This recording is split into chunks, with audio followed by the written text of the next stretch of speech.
Well, I've come to the conclusion that my camera just isn't that great for toy reviews. It's just too blurry. But, regardless, I'm going to press through the haze, and I'm going to talk about two new action figures today that are pretty much the same thing, but one is definitely better than the other. I am, of course, talking about the Iron Man 2,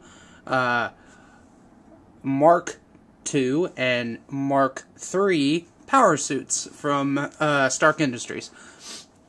As I clear my throat for great success, these two guys are the same mold, but they have some flaws, and let's talk about them right now. As you can see off the start, one problem I have with these guys is that their feet don't quite touch flush to the surfaces that you put them on. In fact, because of the plastic molding on the back of these, they generally kind of sit a little wobbly on their heels or on the edges of their feet. This kind of causes them to look a little drunk, which I suppose, since it is Tony Stark, is a little appropriate. But unfortunately, in some cases like this, you have to make them lean on each other. But that's okay. Let's look at the Mark II suit first. This one was from the first movie, when Tony, first built it in his workshop after the cave. So it's basically a straight silver repaint of, I guess, the original of the Mark III. I don't know which one of these figures actually came first, but in the mold. But continuity-wise, this was the first one. Whoops. Yeah. So it's a really nice silver paint. It's really, really nice. He's got some cool detailing with the black lines throughout the suit. The camera can't pick it up, but there are little bitty rivet holes in there for the different screws and things. And articulation-wise, he's got chest, basic articulation. Double-jointed knees, which are really nice. The joints on these guys are not as bad as the previous ones. The Ironmonger and Mark I suits, their joints were terribly tight, and these guys are pretty loose. He comes with one I'm gonna punch you hand and one repulsor hand. One of the bad things about the articulation is the shoulder pads are connected just in a little divot here, so if you try to move his arms up, his shoulder pads actually fall off. So that's a little knock against him, but I can deal with it. It's not that bad. So overall, I think the Mark II is definitely the best out of the two, and I will explain why. This is the Mark III, and it's the same mold. However, I've read a lot on a lot of forums lately that people have been having problems with quality control issues with this line, and I wasn't really sure what they were talking about because I didn't really see it in person until I really started looking around for a classic colored Iron Man.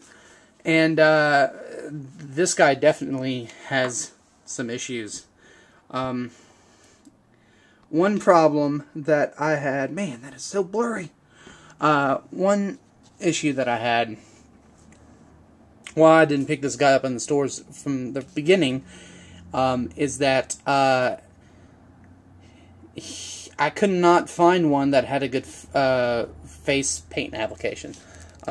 He had a lot of them had the eyes misregistered. He's got little bitty painted on eyes. Some of them were like not even on the right place on the visor. It was embarrassing. This one, however, has some paint smeared. The gold paint is smeared onto the red on the inside of this thigh and the outside of this thigh and the inside here. I don't know how well the camera can pick that up, but it is there.